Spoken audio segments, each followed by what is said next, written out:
Josh Green here for Seconds Out. Delighted to be joined here in Brighton by Mick Conlan. Mick, how you doing? Nice to see you back. I'm good, mate. Excited to be back now. Looking forward to it.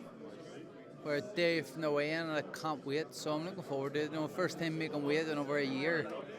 No matter how long you're away from boxing, it's something you never miss. I was going to say, it's been a little while. Fight week is back, something you've been used to throughout your life pretty much. What does it feel to be back in that position after the decision you made to keep going and keep pursuing those dreams? I mean, it's great. I'm blessed to still be here. I'm very lucky to still be in this position, and I'm really happy at the minute. I've had a great preparation with Grant up in Sheffield, and I'm just looking forward to getting back to work now. You mentioned happy there. I guess happiness is part of all the decisions you make in life and in your career as well. How much did that sort of come into the thinking to carry on and keep pursuing that world title? Mate, I still have goals to achieve, and I'm still young enough and fresh enough to do that. The year off was good, but it made me realise what makes me most happy, and that's reaching goals and being successful. So that's the reason. I want to be a world champion. I believe I still have it in me to be a world champion. And this is the start of that journey towards it now. What did you enjoy most about the layoff? Mate, it was nice. Time with my family. Being around my kids. The year off is the longest I've been around my kids consistently ever in their lives. So it was very good. It was enjoyable. Is that, I guess, one of the sacrifices that we don't see, the public don't see from boxers? You're working in Sheffield now at the Steel City gym. You're away from your family for weeks, months at a time. Something you don't see, I guess. Listen, I've been in Sheffield now since September. The camp where I was there consistently was starting from January 3rd, and I've only been home once in that time period. So now before Christmas, I was home for Christmas and all that there, and home around when I was just coming over and getting used to it. But I've been over here now 7 weeks non-stop, 8 weeks non-stop. Sorry, it's been hard, but I know what I'm doing it for. There's purpose behind it. I'm not doing it for no reason. I'm not doing it to leave my family. It's very, very hard leaving my family and being with them for so long, and then having to leave was very hard. And go back to training was very hard, but these are the sacrifices you got to make when you want to achieve anything in professional boxing.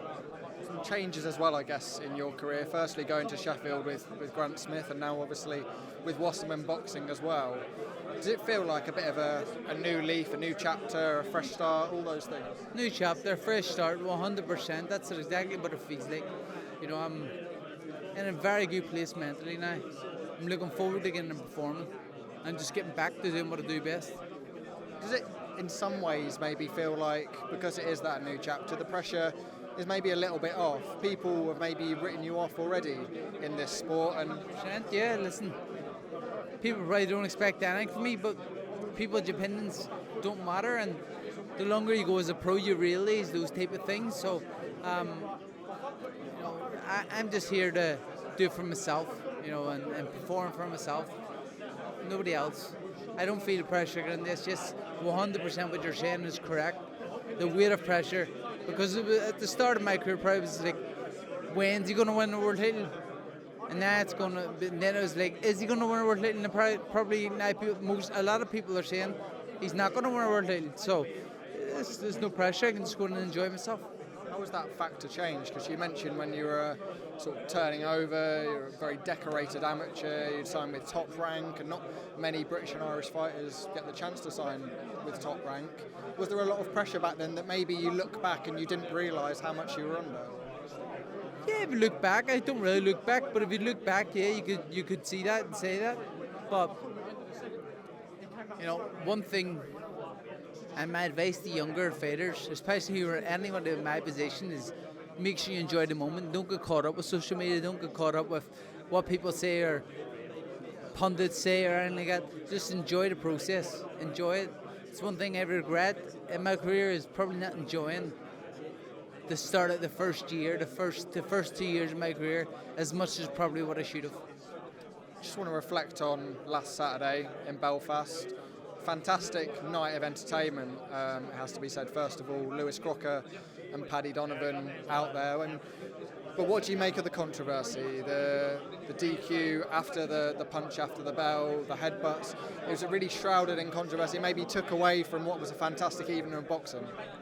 Yeah, listen, it was a great fight, and Lewis was my guy. I had Lewis before the fight. I picked Lewis to win, but Paddy was brilliant there that night and looked amazing, and will be kicking himself because he looked like he was on his way to victory. And the shot was after the bell, but again, it is a very loud arena, and sometimes you don't hear the bell. But it was a second or so after the bell, so who knows? I thought the ref was a bit tight on him with the heads, because I thought they both were coming close to heads. But when you get 2 points taken off you, and then you hit the shot after the bell, it's very hard not to get a DQ. Do you think this is the start of the big nights coming back to Belfast? Obviously there's yourself, there's many great fighters that have come from Belfast, but Lewis Crocker is now in line for that world title, no matter what we say. Are the big nights back in Belfast? It's a possibility, definitely, yeah. Listen, let's see what happens next with who Lewis is fighting, if it's the rematch or if it's for the world title. And it could be, definitely. I've been holding the big nights in Belfast for a long time, and it'd be great to see Lewis go and do that. Now, if he gets the world title shot, 100%.